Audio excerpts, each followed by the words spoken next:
You are in the making. All new episodes air on Thursdays at 10 a.m. Eastern Daylight Time.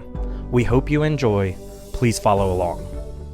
What was the first spark that said, there's something else I want to build? I had an amazing band instructor who was the inspiration for the Academy Award-winning movie Whiplash, and he instilled in us this idea that if you work hard towards something and you give it your all, then you can rise to this level that is beyond what most people are ever able to achieve or even dream of. Is there anything in particular that sticks out that taught you about product building? Product is a product. It doesn't matter what the actual thing is that you're building. Once you distill it down to its most basic form, what it is that you want to build and how you're going to go and plot that path towards delivering something to market. Our first dream job often leads us to the real work. Did it feel that way for you? No, I think honestly, because I'm so in love with the process of creating things. You write about 5 dream jobs that just vanished in a week. Tell me about that. What happened? Well, unfortunately, it was the economy. Today's guest, reinvention personified.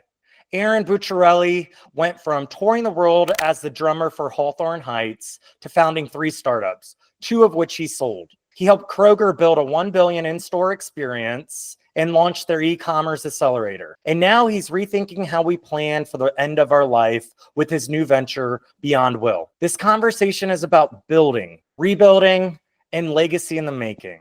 Welcome, Eron. Thanks very much, Mike. Thanks for having me. We're super excited and can't wait to dig into your story and You're in the Making. We'll be back. In the Making, out today, in print, digital, on Amazon. Get your copy today at amzn.to/4C5S365. The link is in the bio. Let's build something real together. In the Making. You started in a rock band that hit platinum. Every creative kid's dream. So cool. But somehow along the way, you pivoted towards tech and startups. What was the first spark that said, there's something else I want to build? Oh gosh. So I was always a creative individual. I liked building things even from a kid. I was always tinkering with Legos and creating my own version of Star Wars ships and showing them off to my parents.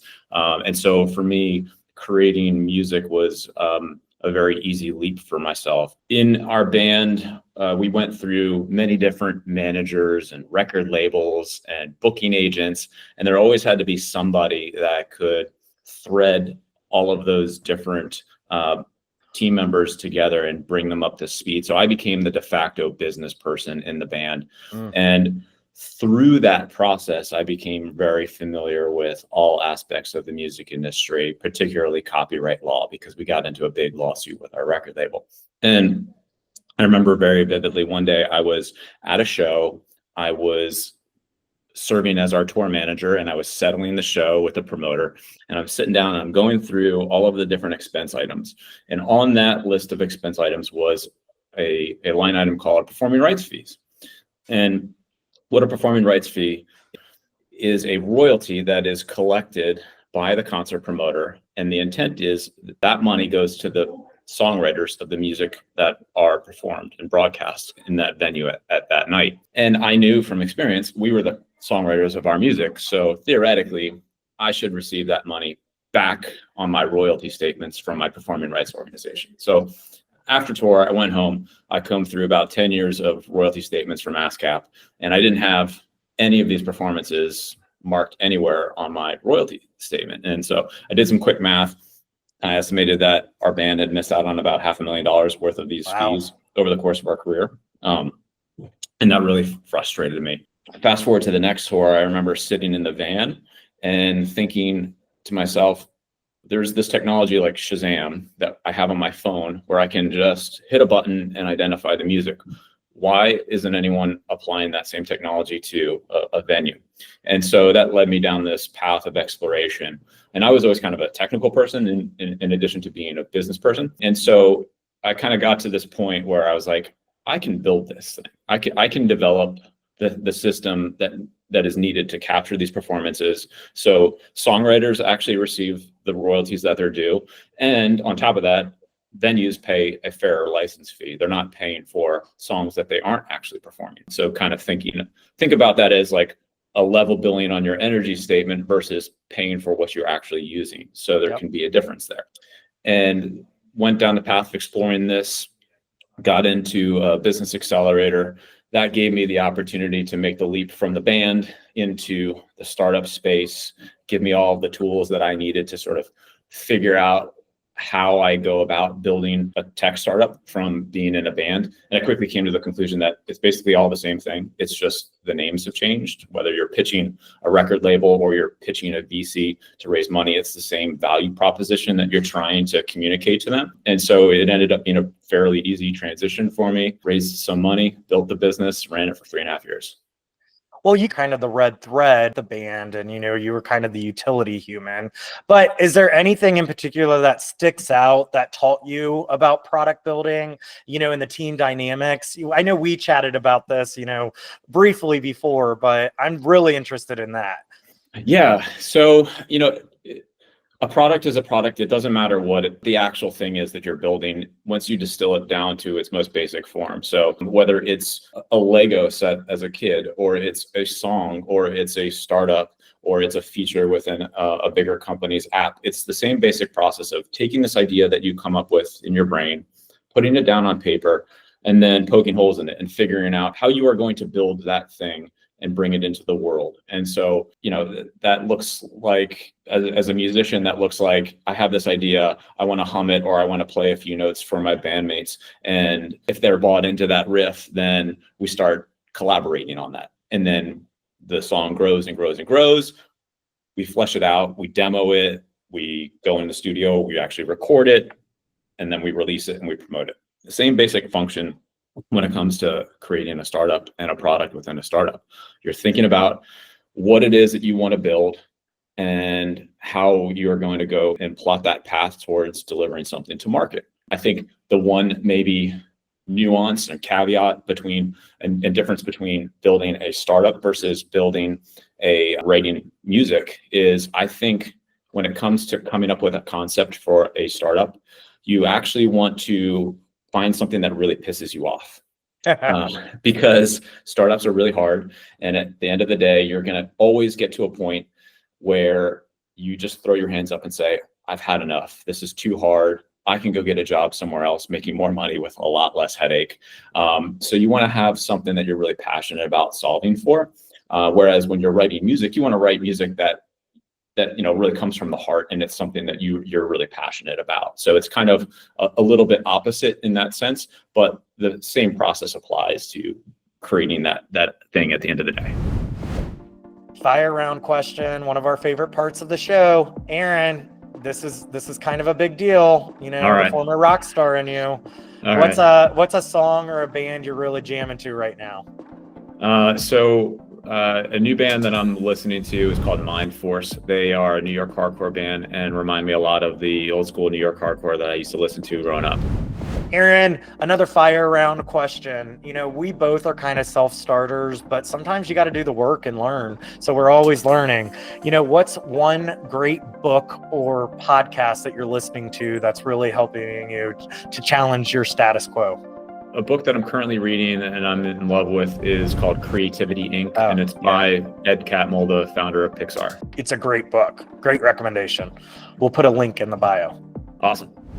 We're back with another fire round. Quick question. Eron, you do it all. Rock star, dad, husband, friend.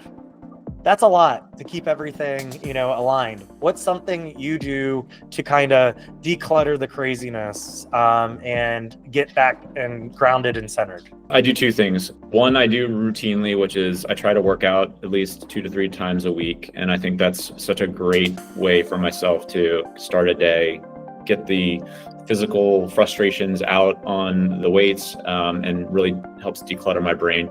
And then every once in a while, when the stars align and I actually have the time and energy and my family is out of the house, I still like to play drums. I want to be a fly in the wall for that. Thanks, Eron.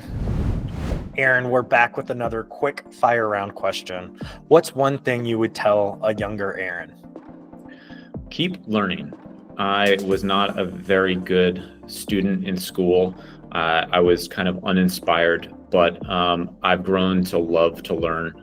And I think I would tell a younger self to figure out different ways to learn. So that way I could have accelerated my growth and learning at a much earlier age. We all figure it out. Thanks, Eron. You're welcome. So, Eron, I'm a fond believer of don't reinvent the wheel, but sometimes you have to. I'm doing it right now with the proper group because it just never has been done which is kind of like your first product. You were kind of in the wild, wild west because this product never existed. So I guess I would want to know, like, what did you learn from kind of knowing nothing to, successfully exiting your second company successfully, because I think a lot of us get, serial entrepreneur, serial founders, maybe just give, a little, highlights of that. All right. So I would say things that were the same that I learned was just that what I mentioned and touched on earlier, which is the process of building something, the funding sources, while the names may change, whether it's a head of a record label, it's a VC, or it's a VP, it's the same basic function. And then building that product is also the same. I think one of the things that was new to me in the startup space was this concept of board management. And I had never had that expertise in managing a board because as an artist, you have a team around you and they somewhat act as a board, but ultimately you have all of the say. They will always defer to you. But when you're taking on money and you have a board of directors that are also contributing and weighing in because they have a deeper financial incentive, then the management of that takes a unique skill set that at the time in my first startup, I was a little unprepared for. And so learning how to manage that board and to properly push back to kind of stick to my guns when it comes to the vision of the company and not being distracted and being able to tell the difference between a board member that's suggesting something and going down a certain path that might be contrary to your original vision and being confident in the original vision and being able to push back politely, obviously, was something that was completely new and foreign to me. And so when it came time for my second startup, which was called Tixie, and that was a predictive concert recommendation service all done through SMS. So you would connect your Spotify or your Apple account, and then we would just text you concerts that are coming to your area based off of what you're listening to. And with that startup, that was completely bootstrapped. I was actually moonlighting on that while I was working at Kroger. It was just kind of this creative outlet for me.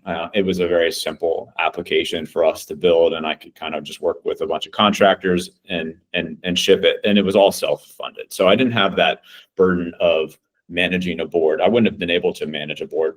I wouldn't have been able to fundraise working a full-time job at Kroger. So that was one of those differences and learning lessons that I was able to carry forward with me with Tixie. Now with BeyondWill, we're right back into raising money and trying to build a rocket ship that's going to become something that's massively successful and worth billions of dollars. That's amazing and so exciting, and it's just great to see your success.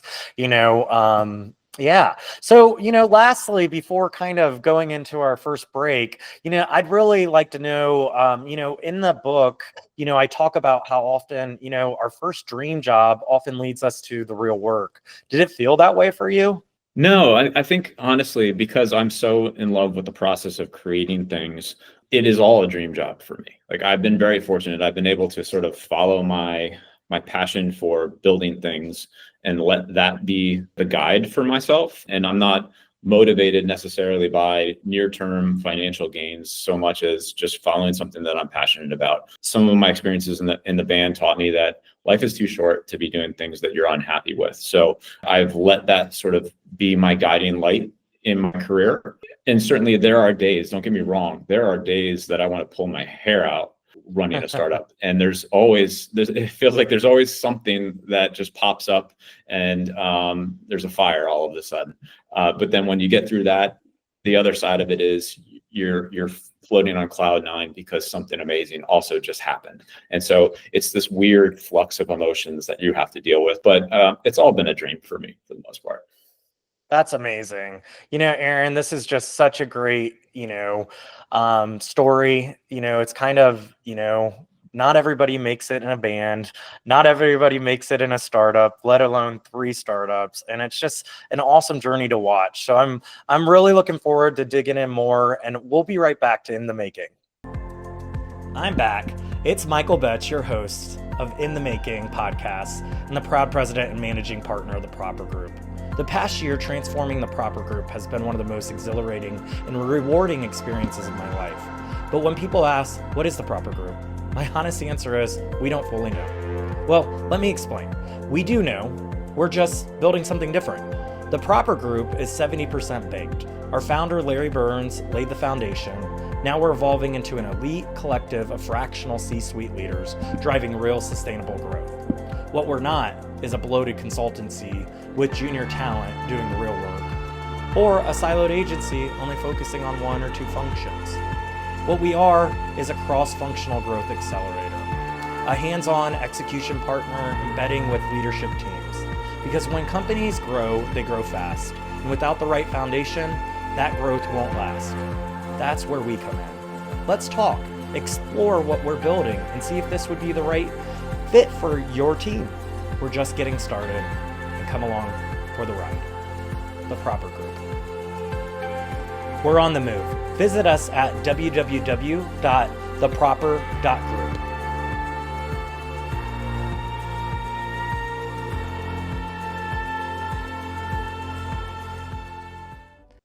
Welcome back to In the Making. I'm here with my guest, Eron.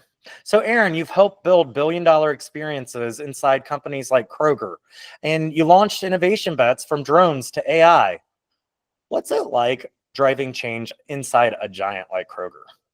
Well, driving change in a big organization is usually a little bit more, it's slower. It's a little bit more cumbersome. You have a lot of business practices and there's different layers and chains of command to get approvals. And so while the different teams that I was operating in were kind of self-sufficient in many regards, we were able to move a lot faster than some of our peers. And so that was a lot of, that was exciting. And I think one of the things that I was able to bring was, how do we get more autonomy within each of those teams to be able to operate independently, make faster decisions, and bring that ethos of kind of failing fast to the table. And so we were pretty successful in that, from the launch of the in-store customer experience to drone delivery and testing out restaurant supply and a bunch of other really exciting things that leverage AI and computer vision and all of these other cool technologies. That's pretty impressive. You kind of touch base on this, especially in regards of, like building wealth and whatnot. But when it comes to the project, how do you balance long-term vision, with those short-term results? Because sometimes the burn is slow, sometimes funding is slow. So how do you manage that? And how do you give your best advice to help other founders and other folks who are in this line kind of cope? Well, I think it's a balance. Like, to start, if you can't make enough to survive, then you're going to have a lot of a lot of pain and a lot of issues. And so even though, I'm not taking a very big salary right now, it's enough to get by. And I think that's the key. It's like, I have my basic needs met, but I'm still hungry for more. So I think when it comes to this type of thing, if you're in a startup, if you're raising money, you have a time clock, and you have to move with conviction and at a pace that matters, because every passing day that you are not building a product that is going to deliver some kind of revenue is a day that you're missing out on being able to unlock that next milestone of funding, if that's your goal, or it's another day where you're not earning enough money to pay the bills for your team. And so there is pressure, and you need to obviously move with a lot of pace as much as possible. Absolutely. I always love asking founders this, because we come up with ideas left and right. I think I came up with like the mood ring lighter. So instead of a ring, it would be a lighter. But anyways, so what was your favorite crazy idea that made it to testing?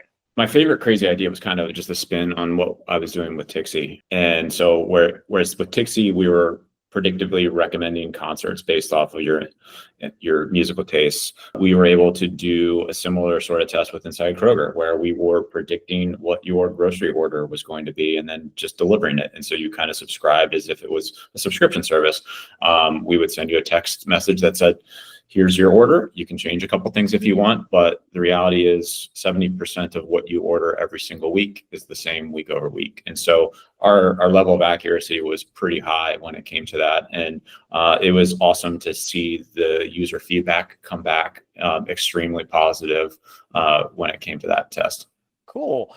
So I actually, I guess like I want to like deep dive in, like what does it take, for you to like leave such a big role like this? And you've done it a couple times in a couple different companies, big prestigious companies, the comfort and safety of, a really good paycheck, probably stock options, all the fun things. Like what made you take the leap? Because that's really a big part of the book. And I really like to hear people's journey from that standpoint. Well, let's see. I feel like it's part selfishness, is part also having a really amazing spouse who also supports me in these endeavors and all my crazy ideas. And so without her support, both emotionally and financially, I don't know that I would be able to take such risks at my age. So I definitely have to give her a ton of credit when it comes to being able to pursue these ideas. Now, the other part of it is to just have conviction over what it is that you're aiming for and belief that you're going to be able to execute, belief in yourself that you're able to execute and deliver something impactful. And I felt like that. I've always kind of assumed that I would be successful in whatever it is that I'm pursuing. I think that's a trait that that was implanted in me very early on, even going back to my high school experience. I had an amazing band instructor who was the inspiration for the Academy Award-winning movie Whiplash. And he instilled in us this idea that if you work hard towards something and you give it your all, then you can rise to this level that is beyond what most people are ever able to achieve or even dream of. And so I was able to I learned very early on that I could push myself to that point, and I should just have faith in myself that I would be able to go ahead and accomplish whatever goal it was that I was setting out to accomplish, whether it be a band or it's a startup or 3 startups now. Yeah, confidence is king. And, I love the Hollywood kind of name drops. That's my favorite part of being your friend, because I geek out about it. But anyways, I'm just joking. That is not my favorite part about being your friend.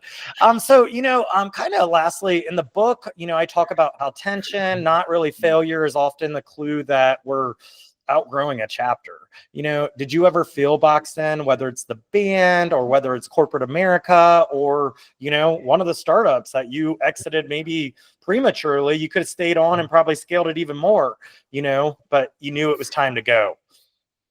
Yeah, I mean, there's been different circumstances with each of those career stops that you mentioned that led me to leaving. And some of them were lack of access to next round of capital, for instance, with the first startup. And so I was able to pivot that into an acquisition with a company that we were in talks to partner with. Whereas with Kroger, I had just gotten to this point where I had kind of grown frustrated with the pace that we were in, pace of development and sort of lack of follow through in being able to transition the ideas that we were validating that were big concepts and being able to transition those into the mothership successfully. There was this like middle layer that was missing, and I didn't have it in me to keep pushing to build that middle layer. And so yeah, I think you run into those types of instances with anything.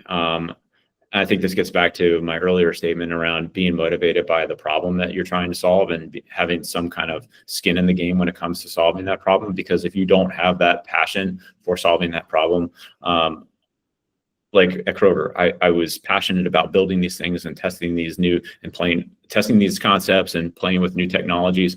But at the end of the day, I didn't have any real skin in the game when it came to solving those problems. It's like, okay, great, we're selling more groceries, like wonderful. That doesn't really allow me to leave the world a better place than I left it. it was cool and it was a great experience. Don't get me wrong on any of that, but I wanted to do more. I was more mission driven in my pursuits. I think that's amazing. There's the idea that innovation only happens in scrappy startups, which it does a lot, but your story flips that. You showed us how big companies can be bold when the right people are willing to challenge a system from within. So, but now I'm going to flip the mic because part of this podcast is pulling back the curtain on the host, yours truly, journey and, to sell some books. So Eron, we'll be right back when you get to interview me to chat about the book and my In the Making. We'll be back. In the Making, out today in print, digital, on Amazon. Get your copy today at amzn.to/4C5S365. The link is in the bio. Let's build something real together. In the Making. Welcome back to In the Making. I am Eron Bucciarelli, and I'm going to flip the mic and ask Mike some no questions. pun intended. All right, Mike. So you write about 5 dream jobs that just vanished in a week. Tell me about that. What happened? Well, unfortunately, it was the economy. I wrote in my book that, I left corporate America to take a risk and become president of a pretty large company. Didn't work out. So I had to put myself back in the market. That's what my Catholic guilt was telling me. I need to have a job. I had enough in the savings. I could take a break, all of that. But, and then the third quarter earnings kind of came in and I was up for these 5 C-suite roles. A lot of them would have taken me out of Cincinnati, which I wasn't really wanting that to happen. But at the end of the day, I didn't want to go back in my career. So this was the next natural, kind of trajectory. And so when that happened, I kind of felt like the rug was definitely pulled out from under me. I felt like I had spent, years building up on the moment to, take the best next leap. I was in 5 final rounds, all executive level, high stake roles, a lot of money on the table. Then one by one in a span of 1 week, my actual birthday week, they disappeared. So I think this happened in September. So I knew that the jobs that I were looking at, this was going to happen universally. So this is where I actually gave myself kind of the leeway, but because I knew until the new budget year, jobs like these wouldn't be available. But I did definitely feel like it was a professional identity crisis. I was grieving the opportunity. I was grieving the vision of myself and what other people and what the world wanted, which is pretty messed up. And then finally, the silence followed. I cried, I ate a lot, I drank a lot.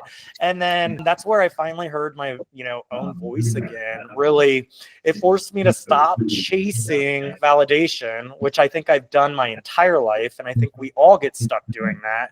And it forced me to, start putting myself out there and potentially creating something that actually reflected who I was becoming. I took all the great things that I learned from, my 20 years in corporate America, and I was able to adapt that into really the genesis of this podcast, of this book, and really the proper group in my new chapter. So it's been very exciting. And so really my big key takeaway is sometimes when the door closes, it's not rejections, it's redirection. But you have to be quiet and you have to listen to yourself and you have to trust yourself to hear it. I love the part where you basically touched on and saying you were discovering who your authentic self was. And I relate to that tremendously. With everything that I do, I want to make sure that what it is that I'm pursuing is true to myself and to the mission in which we're undertaking there. So I totally relate. You've been in a lot of different leadership roles. So how would you define leadership when you first started your career versus now? I think, I really believe that back then I thought leadership was, about knowing the most and being the loudest voice in the room. I think we all have those egos as a young, trying to climb the ladder, impressing, your boss. Now I really think leadership is about creating the space where people can grow into their own and being okay that it's maybe not always your turn, but opening the door for others to grow. That's why I love collaboration. And that's why I bring really smart people who are smarter than me along for the ride. I know I'm good at certain things, but these people are greater at other things. So it's all going to make us grow and make the ecosystem stronger. So I think it's less about being the person in charge, and more being the person who sees others who can become. I become a big mentor, a big coach along the way, because I had good mentors and I had good coaches that made me into the successful human that I am today. And building a personal brand isn't about ego. It is really about, reclaiming the narrative, putting yourself out there, being uncomfortable. Hell, I just wrote a book and I'm like, I don't know if people are going to like it or love it, or they're just going to be like, Mike's up to one of his crazy things again. But, I think it's really letting people know what you stand for, not just what role you play.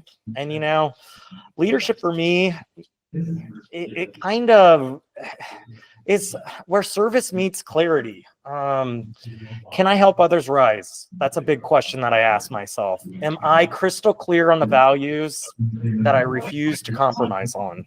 Those are all key takeaways of leadership for me now. So leadership isn't about, needing or being followed. It's about really making it feel safe for others to feel like they can feel like they can succeed, and feel comfortable in whatever situation scenario that they can be. So that's kind of my big thing. It's about others. I'm trying to be more of a servant leader in this chapter. It sounds like you've really kind of come into your own and matured in terms of your sense of leadership, and really honed in on the aspects of leadership that you're really passionate about, which is awesome. And so what would you say to somebody as a mentor who is stuck and doesn't know what's next for them? I'd say that's awareness.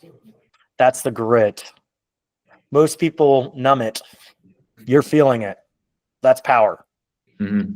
You really don't need to know what's next. It's about just putting yourself out there and taking the risks. So many people just need to stop defaulting and start designing.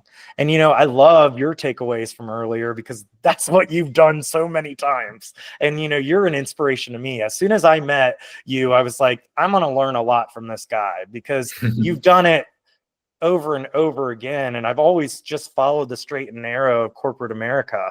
And, you've taken a risk. And I really think it's important, by learning those who have done it before you, learning from their lessons, learning from their knowledge, and really being able to, identify what my secret sauce is. So going back to the question, for me, that meant stepping away. I called it what's called a sabbatical year. It was really 3 months, because I'm overzealous workaholic and I love what I do. But really it was because I had to figure it out. I had to figure out what my secret sauce was. And because I needed space to even ask the right questions to myself. So I started with the tiniest acts of curiosity. I met with a lot of people, I think 150 total. I mentioned in the book. And I workshopped a lot of ideas. I honed in what I'm great at. And I also reminded people what I'm great at. Sometimes you get stuck in these roles and they're like, you have the title, but what do you actually do? And then I also what lit me up?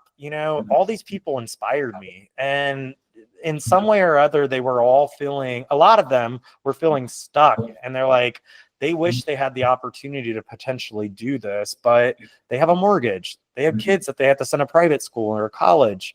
I didn't have that. Yes, I have a mortgage, but I had the opportunity to make the jump. So I just took the jump, and it was really one of those things that was the best thing that I could have ever done. Clarity doesn't come from thinking. It comes from doing. I think you hit that head on earlier. And, one tiny little micro brave decision at a time will get you to where you need to be. So I think the biggest thing is, you don't have to leap. I'm not saying quit your job overnight. Just pause, take a break, listen to your body. You just have to listen. So yeah, that's pretty much it in a nutshell. It's, listen to yourself, breathe, take a break. It can be a minute, it can be an hour, it can be a week, it can be a year. So, but now let's bring the mic back to me. Yes, I like the microphone. So, and let's bring this full circle. Eron, you've done the rock star thing, the startup thing, the corporate thing, and now you're solving one of the most human challenges of all: what we leave behind. Legacy isn't just about the end, it's about how we show up while we're here. What you're building with BeyondWill is such a powerful reminder that innovation can have heart, and that even the hardest conversations can be an act of love. So before we wrap, let's make sure folks know how to stay connected to your journey. So we're going to take a quick break, Eron, and then we're going to go deep dive into BeyondWill and really talk about the legacy you're building. I know it's a personal journey, and I'm excited for the world to hear your story firsthand. So we'll be back with In the Making. In the Making, out today in print, digital, on Amazon. Get your copy today at amzn.to/4C5S365. The link is in the bio. Let's build something real together. In the Making. Welcome back to In the Making. So Eron, your newest venture, BeyondWill, is tackling estate planning, something we all honestly want to avoid. Why this? Why now? Well, let's see. BeyondWill was inspired by my experience in losing my father. My father, he passed away 6 years ago from cancer. And when he Sorry about that. Thank you. When he first got diagnosed, he collected everything that he thought that we would need as a family because he didn't want to be a burden. And so one day I was visiting him in New Jersey, and he comes to me and he hands me this envelope, and it's got his will, it's got his investment plans, his pension policies, or his pension plans rather. It's got his insurance policies, passwords. But then he took it one step further. He gave us an autobiography and letters to his kids and his grandkids, instructions on what he wanted us to post on social media. And it was this really robust artifact, and really ended up being such a lifesaver, because most people don't have that level of preparation when a loved one passes. Even if you do have some kind of plan, it's usually never that robust. And so my dad was actually a software engineer, and he was my original CTO for my first startup. And so when he handed it to me, it came with a caveat of, this should be a startup. I shouldn't have to hand you these physical documents, because if something were to happen, then you all would be screwed. And I was like, yeah, you're right. You're not wrong here.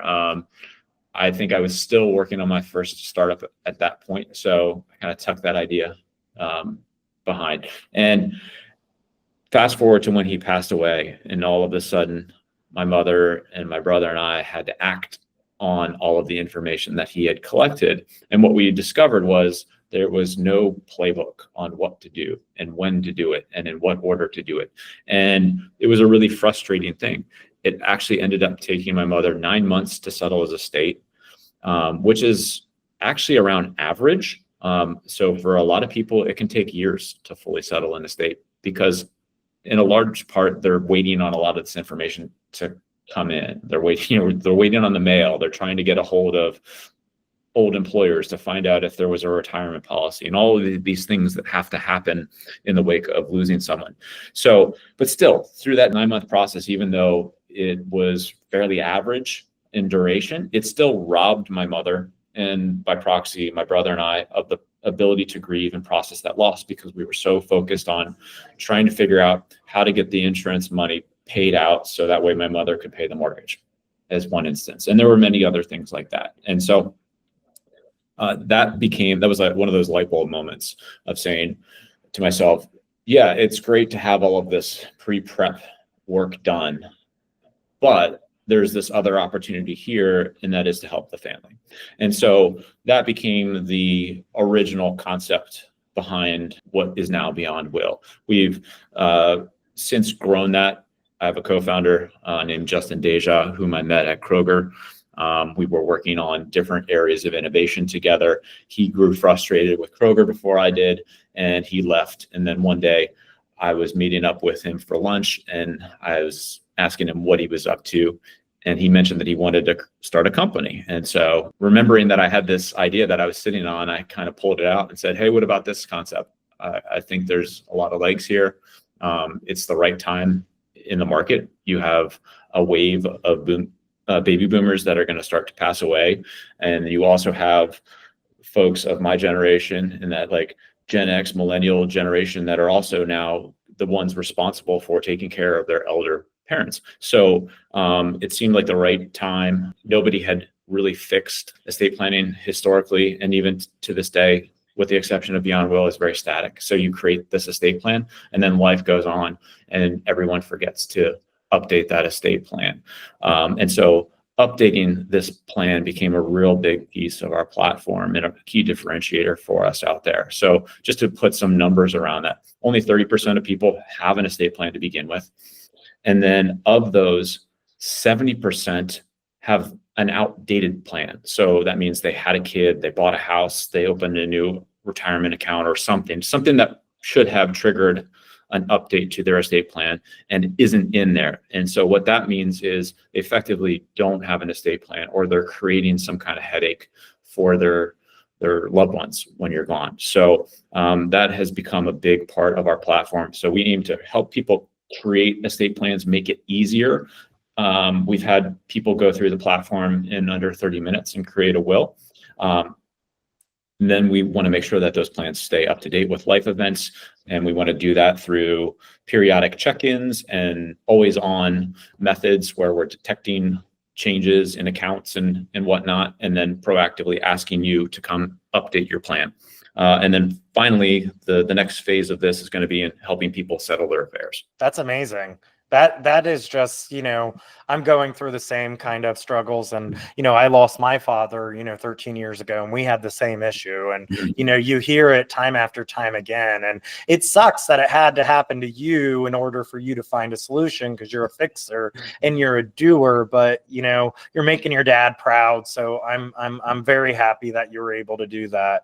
With that being said, how do you define legacy? Is it as a builder? You're an awesome dad. I see it on, social media and whatnot, or as a husband, or is it all of the above? Legacy is something that we take very seriously at BeyondWill. We think that historically estate planning just reduces people down to a list of their assets and maybe some contact information on who you want to watch your kids if you should pass away, and leaves out the human aspects of our lives. And so that's another big ambition and push for us eventually, is to capture those other elements that make us who we are. And so that's everything from, let's capture your values that you want to impart to the next generation. Let's capture those family recipes so they don't get lost. I've got my grandmother's meatball and marinara sauce recipe, and I make it at least once a year, and it's a big event. I invite all my friends over, and we have wine, and we stay up way too late and eat too much food. And every time I prepare that recipe, I'm thinking of my grandmother. I also have an amazing playlist from my dad. That's probably my most cherished thing that I have from my dad. He didn't even intentionally try to give it to me, but I just had his laptop, and I happened to open Spotify and pulled his playlist off, which he had curated over many years, and had everything from the 50s doo-wop to like classic rock in the 70s and 80s and stuff. So I have this amazing playlist that I'll sometimes put on and just sit there and remember him by. So that's a big part of what we're trying to build, is a legacy planning platform. So it not only evolves with you as you go through life, but it also captures all of the things that aren't typically included in an estate planning platform. So your personal story, your values, your recipes, your family history, and all of these other things. That's amazing. Well, Eron, before we go into our last segment, I really think, we've talked about, really, legacy just isn't about the end. And, really what I try to cover in the book, it's about how we show up while we're here. And it sounds like you're doing that from being a great dad, from being a great inventor, a great husband, and a great friend. I sometimes have some crazy ideas that I send your way, and you always listen. So that's very kind. But what I've learned, through this segment is, what you're building, with BeyondWill is just so powerful, and it's going to be such a tool that's going to help people in these shitty times. Let's just be honest. It's not a good time. So I think it's so powerful that we remember that innovation can also have a heart. And even the hardest conversations can be an act of love. So Eron, thanks for everything you're doing to help the world. And we'll be right back. In the Making, out today, in print, digital, on Amazon. Get your copy today at amzn.to/4C5S365. The link is in the bio. Let's build something real together. In the Making. Welcome back to In the Making. So Eron, this was so damn good. Not every day I get to hang out with a rock star and a innovator and just a good human. Thank you for sharing the journey, not just the highlights, but the heart behind it all. Where can people find you? How can they find BeyondWill? Is there an app to download? Is it a web-based product? Tell them all the things. Sure. So you can find us at beyondwill.co, and it's a web app currently. We do have plans to create an actual mobile app, but we're a startup, so we've got to put our money where it's most impactful. And then you can also... I think more people like that because they don't have to download another app. Hypothesis too. And so far it's proven to be true. And then you can reach us on LinkedIn. So you can just search BeyondWill or myself, Eron Bucciarelli. And there will be links everywhere around here. So, and you can also look in the profile and whatever streaming service or YouTube you're watching this. So, Eron, you're awesome. If you've been listening and thinking, I'm still figuring it out, just know, so are we. That's the whole point. Eron, thank you for sharing your wild, beautiful, and purpose-driven path with us. And to our listeners, if this episode sparked something in you, make sure to subscribe, share it with someone in the middle of their own pivot. And remember, we're all still in the making. Have a great day. In the Making, out today, in print, digital, on Amazon. Get your copy today at amzn.to/4C5S365. The link is in the bio. Let's build something real together. In the Making. Welcome to In the Making podcast. Please like and subscribe and engage. We want to hear from you. In the Making is now available for digital pre-order on Amazon. Get your copy today at amzn.to/4C5S365. The link is in the bio. Let's build something real together. In the Making.